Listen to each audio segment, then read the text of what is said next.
नमस्कार। मैं Shashi Prabha Saraswat, associate professor Hindi, Shri Kalyan राजकीय कन्या महाविद्यालय सीकर।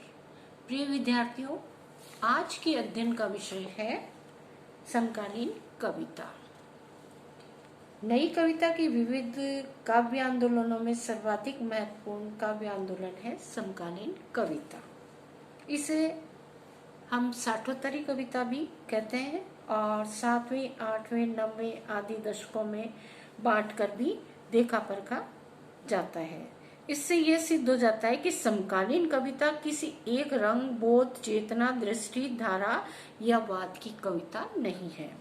इसका कथ्य और धरातल अत्यंत विस्तृत एवं व्यापक है और आयाम बहुपक्षीय है। यही कारण है कि नई कविता, अकविता और विचार कविता आदि काव्य आंदोलन के महत्वपूर्ण हस्ताक्षर भी स्वयं को समकालीन कविता का महत्वपूर्ण अंग मानते हैं।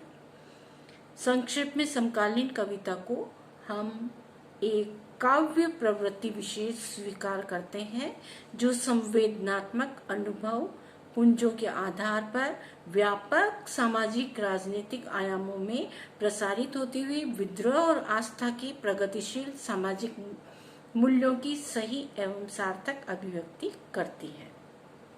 समकालीन कवि मुक्तिबोध, राजकमल चौधरी, धूमिल, कुमारेंद्र, पारसनाथ, लीलाधर जगूड़ी, अशोक वाजपेयी, जगदीश चतुर्वेदी, श्याम परमार, सौमित्र मोहन, राजीव सक्सेना, ऋतुराज नीलाभ, देवेंद्र कुमार, ओम प्रकाश निर्मल, चंद्रकांत देवताले, डॉक्टर माहेश्वर, बलदेव वंशी, शलभ श्री राम सिंह, विष्णु खरे, मोना गुलाटी, ज्ञानेंद्र पति आदि आदि माने गए हैं। समकालीन कविता या साठोत्तरी कविता को नई कविता अथवा पूर्ववर्ती कविता से अलग करने वाली कोई सीमा रेखा या कोई प्रस्थान बिंदु खोजना काव्य प्रवृत्ति की संश्लिष्टता को गणितीय फार्मूले से हल करने जैसी भूल होगी। यदि जरा गौर से देखें तो समकालीन कविता हमें नई कविता की कमियों और अंतर विरोधों के भीतर से ही जन्म लेती दिखाई देगी। मुक्तिबोध की कविताएं नई कविता की बहुप्रचारित, बहुपरिचित जमीन से अलग दिखती हैं और उनकी चांद का मुंह टेढ़ा है।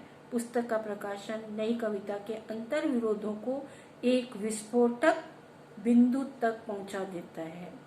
इतना ही नहीं, मुक्तिबोध की काव्य प्रतिभा और काव्य स्वरूप समकालीन कविता का प्रमाण बिंदु बन जाता है। अब आगे बढ़ते हैं इसकी प्रमुख प्रवृत्तियों की ओर। पहली प्रवृत्ति है अंतर विरोध और द्वंद्वों की कविता। डॉक्टर विश्वंभरनाथ उपाध्याय समकालीन कविता को अपने समय के मुख्य अंतर विरोधों तथा द्वंद्वों की कविता स्वीकार करते हुए कहते हैं कि समकालीन कविता में जो हो रहा है का सीधा खुलासा है। इसे पढ़कर वर्तमान काल का बोध हो सकता है, क्योंकि उसमें जीते, संघर्ष करते, लड़ते, तड़पते, गरजते, ठोकर खाकर के सोचते वास्तविक आदमी का परिदृश्य है। आज की कविता में कला अपने गत्यात्मक रूप में है, ठहरे हुए क्षण या क्षणांश के रूप में नहीं।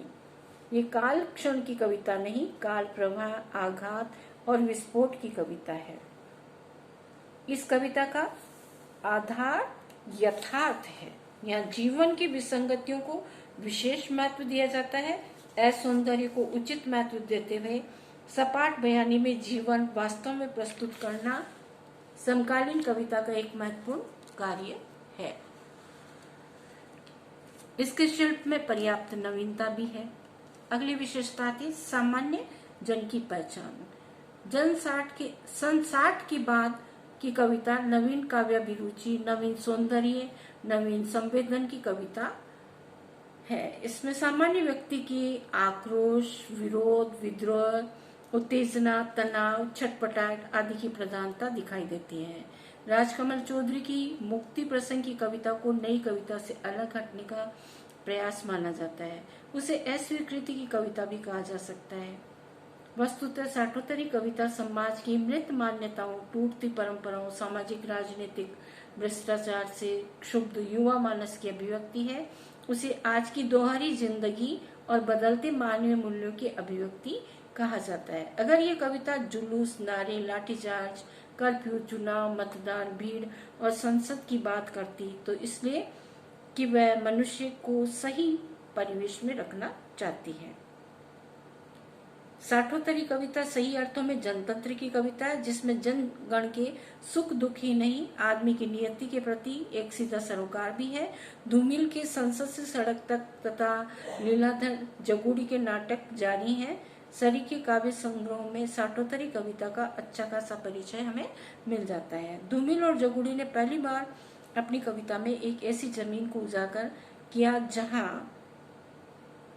उदाहरण है, झोलों से फाइलों तक एक सड़क है, झोलों से फाइलों तक एक सड़क है, शहर है, कुर्सियों पर मरने के लिए गांव है, फसलों पर रोते हुए दो बैल हैं, फसलों पर रोते हुए दो बैल हैं, तरक्की पर आदमी के साथ जोते हुए, तरक्की पर आदमी के साथ जोते हुए। अगली विशेषता आती है इतिहास और परिवेश से विद्रोह। साठोत्तरी कविता ने अपने संपूर्ण इतिहास और परिवेश से विद्रोह किया है। ये विद्रोह निरारोमानी और शारीरिक भी हो सकता है। इसे भी समकालीन कविता के माध्यम से देखा जा सकता है। पाश्चात्य साहित्य में यौन प्रसंगों की भरमार D.H. लॉरेंस और जेम्स जॉयस जैसे लेखकों से प्रारंभ हो गई थी। इन्हीं से प्रभावित होकर हमारे समकालीन कवियों का एक वर्ग विद्रोह के नाम पर नारी के पाशविक उपभोग तक सीमित रह गया। इसीलिए ये यौन क्रांति अधिक देर तक नहीं चली। डॉक्टर गोविंद रजनीश लिखते हैं कि समय की कविताओं में जंगाओं, लिंगों आदि के संभव असंभव रूपों और आक्रामक यौन बिंबों की बाढ़ आने से ऐसा लगता है कि कवियों का सारा विद्रोह नारी शरीर के इर्द गिर्द ही सिमट कर रह गया है। जनवादी मूल्यों से कवियों ने सार्थक विद्रोह भी प्रकट किया है। सौमित्र मोहन ने अपनी प्रजातंत्र शीर्षक कविता में आंदोलन शब्द को 8 पंक्तियों में तोड़ मरोड़ कर तथा बड़ाम शब्द को खंड खंड कर अपने आतंकी जनतंत्र को चिढ़ाया है। जैसे वह दिल्ली के बीचों बीच संजीवनी बूटी होकर बेहोश लोगों की तलाश में है। इतना ही नहीं, उन्होंने आतंकी परिवेश को सही भाषा देने के लिए लुकमान अली के माध्यम से हेलीकॉप्टर, टिड्डियों, पर्चे, पाजामे, लाश, मुखोटे, नेता, भाई भतीजावाद तथा भ्रष्टाचार आदि शब्दों के अतिरिक्त अन्य विसंगतियों का एहसास कराने के लिए जिस और शब्द का 16 बार प्रयोग किया है वह उनकी विद्रोही चेतना का सार्थक परंतु धधकता प्रमाण है। कुमार विकल ने वापसी शीर्षक कविता में व्यवस्था से मोर्चा लेने के लिए संगठन की धमकी दी है। राजतंत्र की वनतंत्री व्यवस्था में मैं अकेला आरक्षित हूँ, हर आदमी का वर्ग उसकी सुरक्षा का घेरा है। जब कभी राजपथ पर आऊंगा, अकेला नहीं पूरे मोहल्ले के साथ आऊंगा। अगली विशेषता है राजनीति और वर्तमान चरित्र का उद्घाटन। समकालीन कविता का प्रमुख नारा है व्यवस्था का विरोध। ये विरोध सही ढंग से किया जा रहा है हो या गलत ढंग से, लेकिन इसमें कोई संदेह नहीं है कि ये विरोध राजनीतिक प्रकृति का है। समकालीन कविता मूलतः राजनीतिक कविता है। साहित्य को राजनीति से दूर रखने या राजनीति को साहित्य में अस्पृश्य मानने की बात अब नहीं रही। आज का कवि राष्ट्रीय और अंतर्राष्ट्रीय राजनीति में गहरी दिलचस्पी रखता है और स्वयं को एक राजनीतिक व्यक्ति के रूप में प्रस्तुत करता है।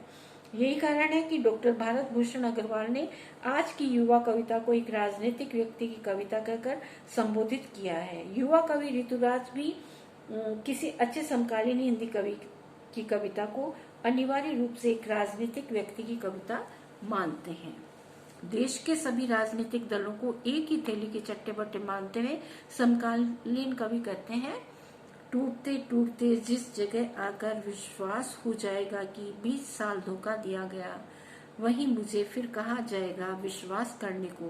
पूछेगा संसद में भोला भाला मंत्री, मामला बताओ हम कार्रवाई करेंगे।